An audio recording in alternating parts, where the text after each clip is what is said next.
Good Monday morning. This is Tim Coles with the radio stations of DoryCountyDailyNews.com, and we are joined by Jill Jorgensen from the UW Extension. Jill, good morning. Good morning, Tim. It's so great to be here today. I'm actually from the Kewaunee County 4-H Youth Development Education Office, and this is National 4-H Week. You know, I've heard about that this week, and I've had relatives that have been in 4-H before, and they actually still are in some cases. Can you describe a little bit about 4-H, the program itself? You know, since you have relatives in 4-H, you probably are aware what an outstanding youth development program 4-H is.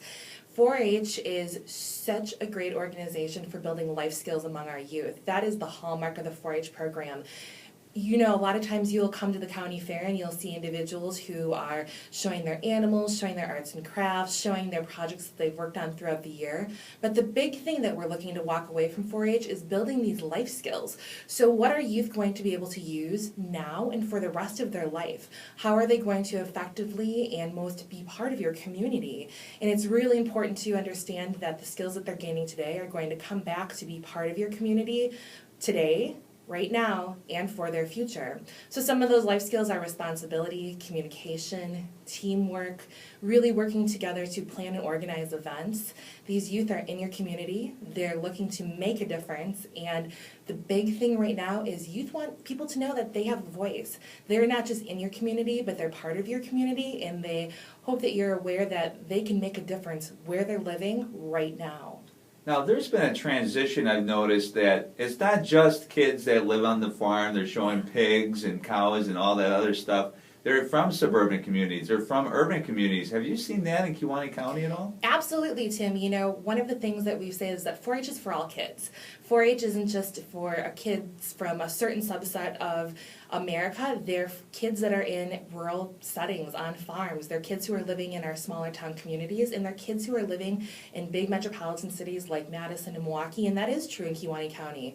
You might be aware that we have strong agricultural roots in Kewaunee County, and we really are proud of our agricultural history, but we have kids that live everywhere in Kewaunee County, from the rural areas that don't live on farms to right in the little cities in Kewaunee County, and they're all proud 4-H members, and they're all making a difference right there. Can you describe some of the major accomplishments that Kewaunee County's 4-H program has had over the last year? You know, Tim, that's a great question. Kewaunee County, in my opinion, is one of the strongest 4-H programs around. They're such great individuals, and what makes them strong are the youth and adult volunteers that have the opportunity to work together. As you may be aware, one of the hallmarks of the 4-H program is that youth and adults work in partnership together to make sure that everyone has an equal voice. So it's not that we're doing 4-H for kids, we're doing 4-H with youth, that we want youth to make sure that they understand that they have a voice. One of the great things that they had the opportunity to participate in this last year is some of our older teen association members had the chance to travel to Madison, and they had the opportunity to speak with legislators and really tell those individuals why 4-H was important to them and why they think 4-H is important for all kids and why youth development programs are essential to communities. The youth voice aspect of that was huge. They were able to talk to individuals and say, this is what's happening in our community, this is what's really important, and this is why we really hope that people engage youth in their communities, because youth have a voice and they want to tell you how they can make the best possible communities to live in right now. So it's really important that youth had that opportunity to voice their opinions, to tell people why 4-H was important, and most importantly, they did a phenomenal job. They prepared for that, and it was great to see them speaking with a maturity that was so beyond many of their years. I was so impressed, and I continue to be impressed with the teens in our community. So if there are teens in your community, those in the 4-H program or outside of it, definitely ask them, what do you think is important in our community? Why do you think we need to be more engaged? And what are some things that you can see that affect all youth right here where you're living? What kind of feedback did you said that they got to talk to different, assembly members and senators down in Madison? What kind of feedback did you get from them at all? You know, you have these teenagers, you have these kids bringing up some pretty tough issues with them, and just telling them, hey, I love 4-H, I want to be a part of it still. What kind of feedback did you get from them? You know, that's a great question. The thing that the kids were most impressed by, or the most questions that they thought, wow, that's really interesting, is a lot of people didn't realize that 4-H was for all kids. They said, wow, so my kids who are part of an urban Green Bay area can be in 4-H. My kids who live anywhere can be part of 4-H. And they said, absolutely. The other thing they really wanted to stress is that the fair is one part of their year, but that's not the sole part of their year. And they really talked about everything that they've gained out of 4-H, how 4-H has not only helped them right now in their life, but how as they've grown from young people into young adults, how that's greatly shaped and affected their life, how they communicate with others, how they see to communicate with the world, how they're really living and thriving in their communities. And I think that was something that when they were talking to the legislators, that they had a really different perspective of once we left. So it was really interesting to see not only how the legislators interacted with the youth, but the youth feedback they got from that. You know, at the end of this, the youth actually left feeling like, wow, I could make a difference. I could go back to my community and propose a change, say this is something great that's happening or needs to happen, and people actually listen to my voice. It was a huge takeaway, and I hope it's something that other people see as a huge takeaway from this year. The state of Wisconsin is honoring different 4-H leaders and alumni with a special centennial celebration. My grandma is actually one of the honorees from Monroe County. And Jill, Eugene Erickson from Kewaunee County will be honored. Can you talk a little bit about what he has brought to your 4-H program? Absolutely. It's so nice that your grandma has this honor as well. Eugene has been a 4-H leader in Kewaunee County for 40 plus years. He's the leader that when you think of a leader who's willing to step up and take on and do anything, that's Eugene.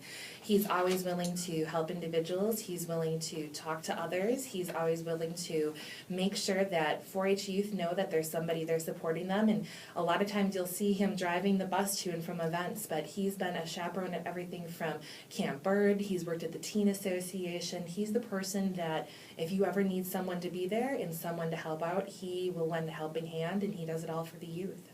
Now, we covered them. We did Door County, we did Kewaunee County. I think the common thing that I've learned from those two honorees, and of course my grandma, is the humbleness that they received when they heard about the award. Is that what you got from Eugene when you told him that he was going to be honored? You know, you're exactly right. Eugene is one of the most humble people that you'll meet. He's not the person who's going to brag and say, I do this, or I'm really important because I do that. He does it because he really strongly believes in the 4-H program, and he really believes in helping the youth in our county, and he's humble. Exactly. And Jill, you have an event coming up this weekend, a fall fest that will help promote the Kewaunee County 4-H programs. Can you describe it a little bit? Absolutely, Tim. So this weekend, this Saturday, October 11th, from 1 till 5 p.m., in the exhibit building at the Kewaunee County Fairgrounds, we're going to have a 4-H Fall Fest and open house. That is for all families living in and around Kewaunee County. If you are interested in joining 4-H, we'll have a lot of information. You can meet with club leaders, you can meet with project leaders, and find out more about joining the 4-H program. But it's just going to be a fun event for anyone in the community. It's free, and we'll feature some arts and crafts projects, some hands-on fun science experiments, because as you know, 4-H, science, and STEM go hand in hand. We'll also have some fun different wagon rides. We'll have some free food, and it'll be a great time for anyone in the community. So if a family's looking for something fun to do this Saturday, October 11th from 1 till 5 p.m., please join us at the Kewaunee County Fairgrounds for the 4-H Fall Fest and Open House. We'd love to see you there. Now, has this been an annual event, or is this the first time that you're doing something like this? We've had open house in the past, but we've usually had it during a weeknight, and we really wanted to focus on making this a really fun family event. So we moved it this year to a Saturday, and we included so many more things. If your kids love painting pumpkins, if they love getting their hands dirty with science, if you're just looking to do something fun and have a little festivities for fall, it'll be a great place to be. Plus, you can learn a little bit more about joining what I think is the greatest youth development program in the country, 4-H. And how many different 4-H clubs do you have in Kewaunee County? We have about 13 4-H clubs in Kewaunee County. That represents 550 kids and about 130 adult volunteers. So we're a pretty substantially sized program. So this certainly could be a really big event, but hopefully in the future it'll be even a bigger event with you recruiting lots more kids to this organization.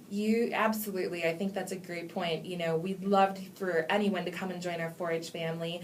I grew up like you did, or your family did, in 4-H, and I see all the great benefits that you have from being part of the 4-H program. It's made me the person I am today, and I hope that other youth and families will come out and see what 4-H is all about this weekend, and will join us for our 4-H Fall Fest and Open House. And it is National 4-H Week all week long, and we'll be celebrating right here on the radio stations at DoraCountyDailyNews.com. Jill, thank you so much for joining me. Thank you so much, Tim. It's been great being here with you today.